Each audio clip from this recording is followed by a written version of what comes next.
আমি এই মুহূর্তে দাঁড়িয়ে আছি ফরিদপুরের সালতা উপজেলার যে বালিয়াগট্টি বাজার রয়েছে সেখানে। এখানে আজকে হাটের দিন ছিল। আমরা জানি সালতা উপজেলার মধ্যে বালিয়া বাজারে পেঁয়াজের হাটের জন্য বিখ্যাত, কিন্তু সেই বিখ্যাত বাজারে আজকে সকালে এসে আমরা দেখতে পেলাম সম্পূর্ণ ভিন্ন চিত্র। এখানে যারা পেঁয়াজ বিক্রি করতে এসেছিল কৃষকেরা, তাদের ফিরিয়ে দেওয়া হয়েছে এবং পরবর্তীতে আমরা জানতে পারলাম যে এখানে গত মূলত সমস্যা শুরু পরশুদিন থেকে, যে এখানে সন্ধ্যা থেকে গভীর রাত পর্যন্ত কায়জা অর্থাৎ সংঘর্ষের ঘটনা ঘটে। আমরা জানতে পারি পরবর্তী এলাকায় একটা আতঙ্ক বা উত্তপ্ত অবস্থা বিরাজ করছিল, মাঝে মাঝে উত্তপ্ত হয়ে উঠছিল। এর ধারাবাহিকতায় গতকাল ঠ্যানটেনা বাজার থেকে এখানকার একটা প্রভাবশালী পক্ষ তার নিকটতম লোককে পুলিশ গ্রেপ্তার করে। এর পরিপ্রেক্ষিতে এই বাজারে তাদের অনেক দোকান রয়েছে, যারা সকালে আজ হাটের দিন হওয়া সত্ত্বেও তারা দোকান খোলেনি এবং অন্যান্যদের একটু প্রভাবিত করেছে, যার কারণে পেঁয়াজের বাজার খোলেনি। তো পেঁয়াজের বাজার না খোলার কারণে এই বাজারকে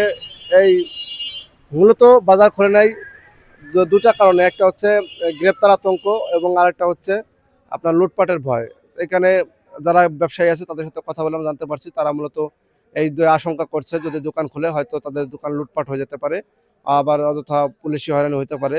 তো তারই প্রেক্ষিতে তারা আর এই দোকান খোলেনি।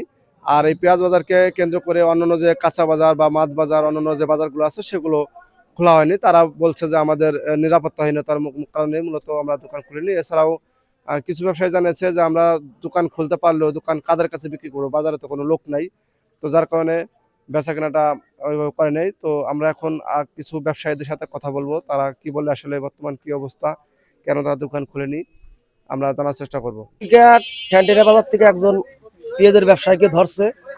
তাদের বাড়ি এই বাইলে বাজার পাশেই নুরু মেম্বারের শালা। তাদের দোকান পাশার অনেক দোকান পাশার তাদের মানে সাপোর্টের লোকই বেশি, সেই কারণে তারা ওই ক্যান্টিনেতে ধরে নেওয়ার কারণে এই তাদের প্রভাব খাটাইয়া এই বাইলে হাট বন্ধ করে দিচ্ছে। আমি আমি একজন হাট মালিক, সেই জনিতে সেই কারণে সেই উদ্দেশ্যে আমি বলতেছি যে আমার টিহনো মহোদয়ের কাছে এবং ডিসির কাছে যে এইভাবে যদি সরকারি প্রতিষ্ঠান বন্ধ হয়ে যায়, ব্যবসায়ী কোটি কোটি টাকা ক্ষতি হয়ে যাবে। আমি হাট নিছি, হাটের পোশাকারও নষ্ট হয়ে যাবে, এরকম সমস্যা বিভিন্ন দিক থেকে হইতেছে। এটা কেন এই কাজ করা হইলো, আমি সুস্থ এবং আইন শৃঙ্খলার বাহিনীর কাছে আমি সুস্থ এর তদন্ত এবং বিচার চাই। দোকানপাট একলা নাই, হ্যাঁ, সব ব্যবসায়ীরা বিভিন্ন জায়গা বিভিন্ন এলাকার এই সালতার অন্যান্য এলাকার লোকজন এই জায়গায় ব্যবসা করে।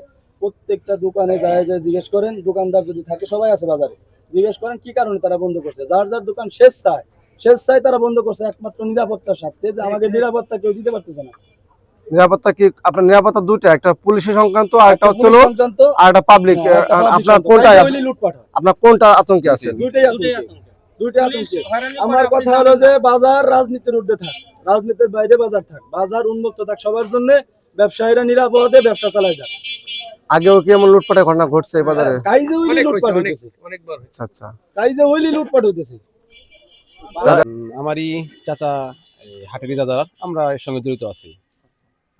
গতকাল যে কথাটা বললো আমাদের ঠ্যানটিনা বাজার থেকে খালেক নুর মতবার শালাকে অ্যারেস্ট করার প্রতিবাদে ওরা আজকে এই হাটটা বন্ধ করে দিয়েছে। এতে অসংখ্য কৃষক যারা পেঁয়াজ নিয়ে আসছিল তাদের ক্ষতিগ্রস্ত, যারা ব্যবসায়ী আসছিল তাদেরও লক্ষ লক্ষ টাকা ক্ষতিগ্রস্ত। আর যে হাট মালিক তারও তো এটা সরকারি প্রতিষ্ঠান থেকে কিনে আনছে, সেও এই হাট থেকে ইজাদার উঠাতে পারে না, এ থেকে ক্ষতিগ্রস্ত। এর আমরা একটা সুষ্ঠু তদন্ত করে একটা সুষ্ঠু বিচার চাই। হ্যাঁ, সকালে বাজার আসছিলেন আপনি? বাজার কি পান নাই? কিছু পাই নাই, দোকানদারে ভয়তে বন্ধ করে চলে গেছে, কিছু পাই নাই। তারপরে চলে গেছে, কে বন্ধ করায় নাই, কেউ গেছে ভয়তে দোকানটা লুট হবে, যাতা লবি, আবার কেউ এসে পুলিশ ধরে নিয়ে যাবে, বিভিন্ন কারণে। কিন্তু একজন তো সরব করে কথা কয়, কত আমাকে আমার বন্ধ রাখা যায়, এটা মিথ্যা, এটা কিছু না, কেউ বন্ধ দরকার নেই। আচ্ছা, এই দুইটা কারণে বন্ধ হয়েছে, এটা হলো বেচা কেনা নেই, আর এটা হলো পুলিশের ভয়তে। দুইটা কারণে পুলিশ ভয়তে মানে সকালে পুলিশ ভয়তে মানে পুলিশ কি করে? পুলিশ যদি আইসে ধরে অনুমানে আসামি করে দেয়, এরকম ভাবে হতেছে। আচ্ছা, এটা মূলত কারণটা কি? এই পুলিশ ধরবে কেন? আর এই যে গ্রামে দলাদলি আছে না, মানে এখানে পুলিশ ধরবে কেন? আর নেতারা জানি ধরে কে, এটা তো আমরা বলা